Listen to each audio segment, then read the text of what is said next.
Hey guys, there are a lot of Chinese manufacturers of RC cars, but there's one brand which I really like. Why do I like that brand? Well, they make pretty fast RC cars, they're pretty durable and they're good looking. So that's this. So this is an MJX Hyper Go, and in this video we're going to have a closer look at this specific model.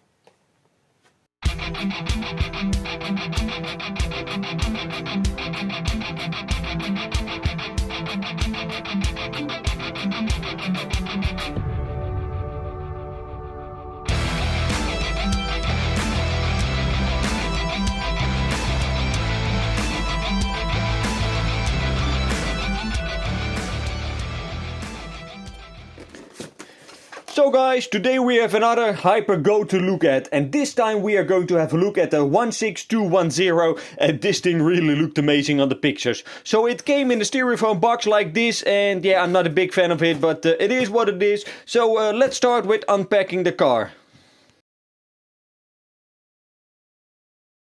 Inside the box you will find the car, the transmitter, some tools and a LiPo charger. You've got a wing, I've got a 3S battery, the instructions, and we've got a wheelie bar. So let's start with the transmitter, and this is your standard transmitter that comes with a lot of Hyper Go cars, and yeah, this is okay. It got a bit plasticky feel to it, but it's capable of one-hand driving and it functions okay. So you need to supply two AA's of your own. This is your channel 3 for controlling the lights. So this is your on-off switch, and in the middle position you will have 70% throttle. All the way to the right you've got 100% throttle. So you've got your steering trim and you've got your throttle trim, and that's all to say about it. So let me put those things aside and I will mount the wing onto the car, and then we have a close look at the car.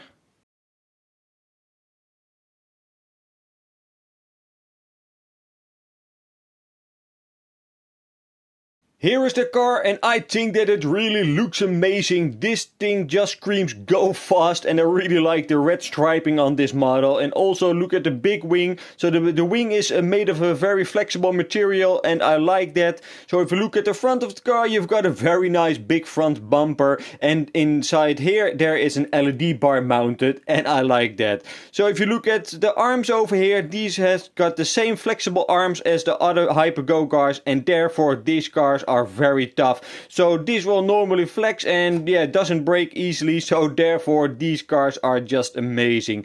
So you've got metal CVDs in the front and in the rear. You've got oil suspension. They feel a bit on the soft side, but you can do some adjustments over here. And if you look underneath the car, you've got a plastic chassis, and I like plastic. Why? Plastic will flex and aluminium will bend, and therefore I like plastic chassis. So on each side you will have a little retainer that holds the body in place, and this part is actually made of plastic on this model. Some other models has got an aluminium piece over here, but this one is plastic. But what I don't like is that the screws are sticking out a tiny bit. So if you're scraping on the tarmac, then the screws can be stripped, and then it would be a pain in the butt to remove them. Same story at the rear. As you can see, they just stick out a tiny bit, so pay attention to that.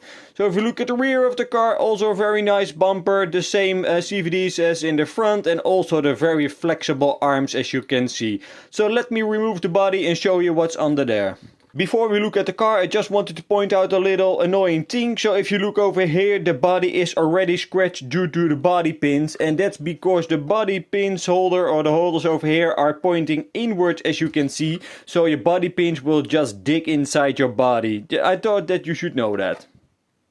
Underneath the body you can see a very nice setup. So here's your 3S battery, or 2S, depends on what you ordered. So with this little hatch over here you can remove the battery. So this is your separate receiver, which I really like. So this is a 45 amp ESC, and here you will find your 4200 kV motor with a heatsink and a fan already mounted on there. So underneath the ESC you will find a very tiny servo, and I hate those servos, you know. Those servos just don't have got any power to them, and if you're driving off-road, you know, it's very hard to control them. So I really suggest to upgrade it to a different one. I will put a link down below to a better servo, because yeah, I just hate those. So it's got ball bearings throughout, it's got metal gears, and you can see a very thick drive shaft running from the rear to the front of the car, and the setup of this car is just superb. So let me turn everything on and show you the power. I just noticed that my wheels aren't aligned correctly. Just look at the toe out that I have. So before you take it out for a spin, just make sure that everything is aligned properly. The car is powered on and it's got some speed to it. Just look at this, guys. And this is only on 70%, so let me switch it to 100%. Wow, that is pretty fast. So channel 3 is the LED bar and it is pretty bright, so I like that. So there's only one thing left to do, and that's take it outside for a drive. So guys, we're on the beat and the beat looks perfect. It's almost completely flat now, so I assume that we can nearly hit the top speed. So first we are going to start with the 70% and then we are going to do the 100%. So let's go!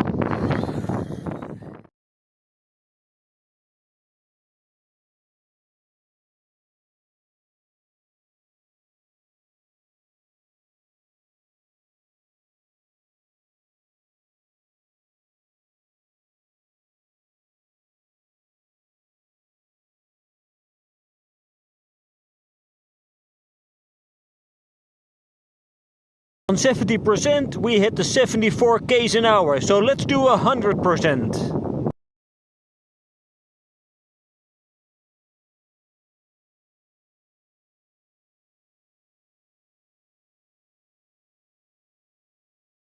So guys, I crashed, but let's see the speed that we managed. So guys, this time we hit the 52 k's an hour and that's pretty fast for a small car like this.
That was the driving with the MJX Hyper Go. So this is the 16210. I put the link down below to this model, but you will have some different configurations of this model. But I think that I really like this model the most.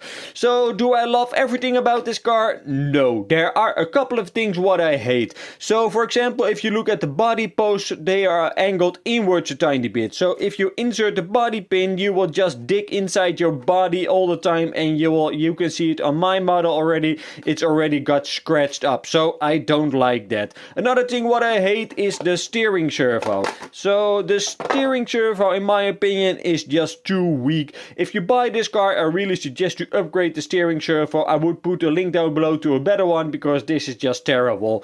Another thing what I noticed was my alignment of my wheels, so it wasn't aligned properly. So if you take it out of the box, just make sure that your wheels are aligned. But overall, this platform of a Hyper Go or the MJX Hyper Go models, I just like those. So guys, that was it for today. Thank you for watching. If you got any questions or suggestions, leave a comment below, and please do not forget to subscribe to my channel. Alright guys, I will see you in the next video. Bye bye.